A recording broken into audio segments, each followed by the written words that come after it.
Alexa Grasso wins her first main event, beating VIviane Araujo in UFC Vegas 62. Alexa Grasso earned her fourth win in a row with a unanimous decision over VIviane Araujo in their women's flyweight bout. Grasso and Araujo battled for 5 full rounds in the UFC Vegas 62 main event. The two flyweights look to continue their recent winning streaks in each of their first career UFC headliners. It was a feeling-out process over the first 2 rounds for both women, as they each provided unsuccessful traps for each other on the feet. As the fight went on, the pace picked up on the feet, and Grasso got the better of the exchanges with her boxing. After 25 minutes of action, Grasso left the octagon victorious for her first career 5-round win. The totals are 50-45, 49-46, and 49-46, all for your winner by unanimous decision, Alexa Grasso!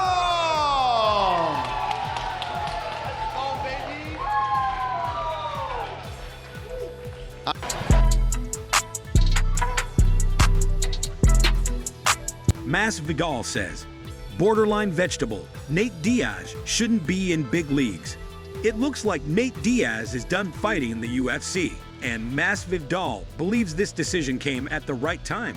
Speaking in a recent interview, the Street Judas gave his thoughts on Diaz leaving the promotion, saying that he did so at the right time.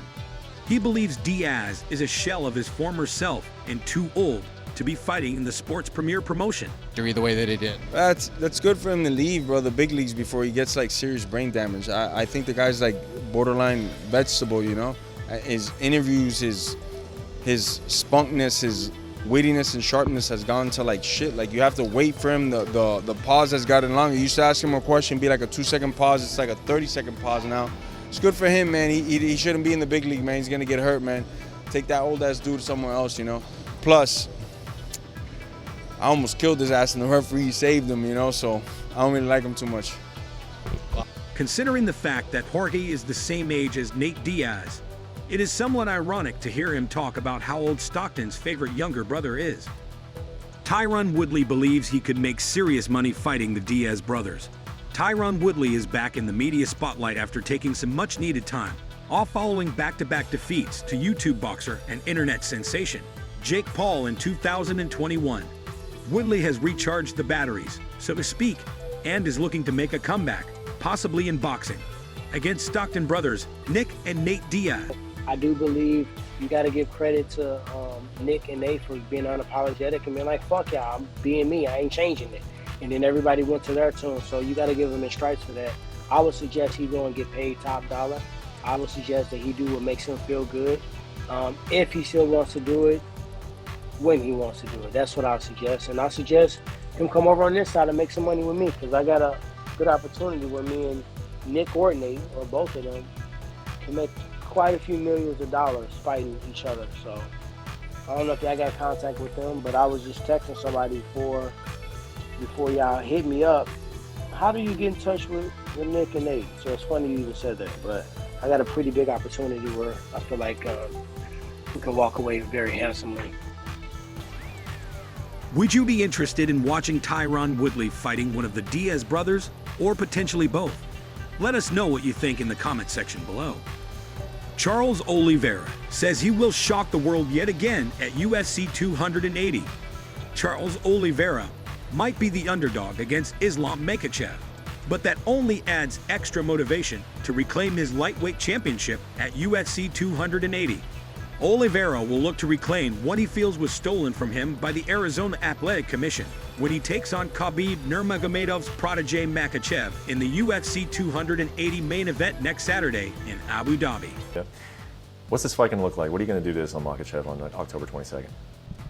E essa luta, como é que vai ser? O que você vai fazer nessa luta de 22 de outubro? Eu vou chocar o mundo mais uma vez. Eu vou chocar o mundo mais uma vez. I'm going to shock the world yet again. You think shock the world? Really? I mean, I feel like people are coming around on you. I feel like people are high on you. You feel like if you beat Islam Makhachev that you will have shocked the world? É sério? Você acha que vai chocar o mundo se você vencer? Vou nocautear o Islam Makhachev no primeiro round. I'm going to do that in the first round.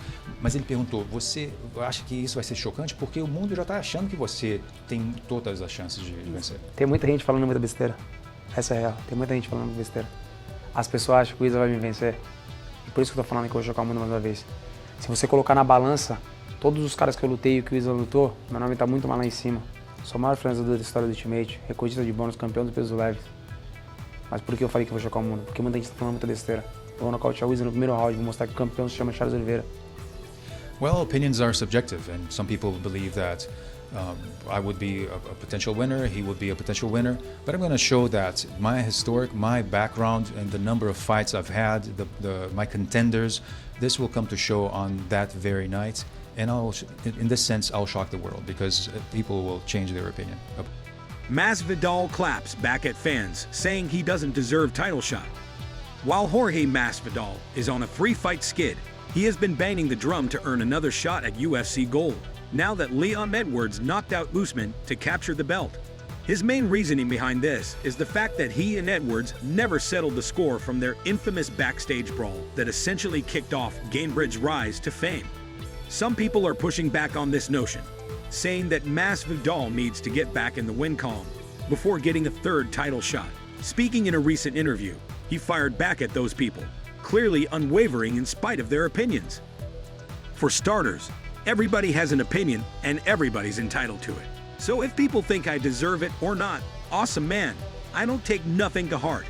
I definitely feel I deserve it. Just from the money side, we definitely deserve it. Just from the fan side, we definitely deserve it. Who doesn't want to see me fight Leon?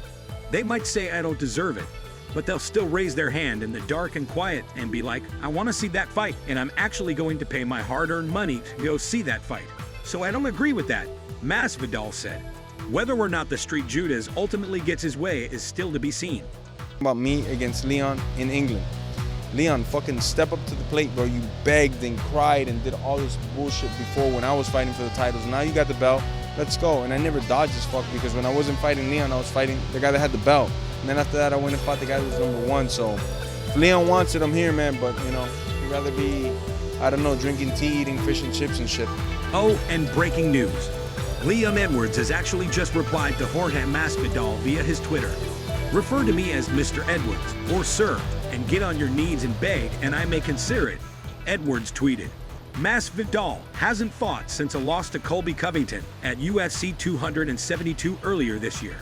A timetable for his octagon return is uncertain as he continues to deal with legal issues stemming from a public altercation with Covington in South Florida.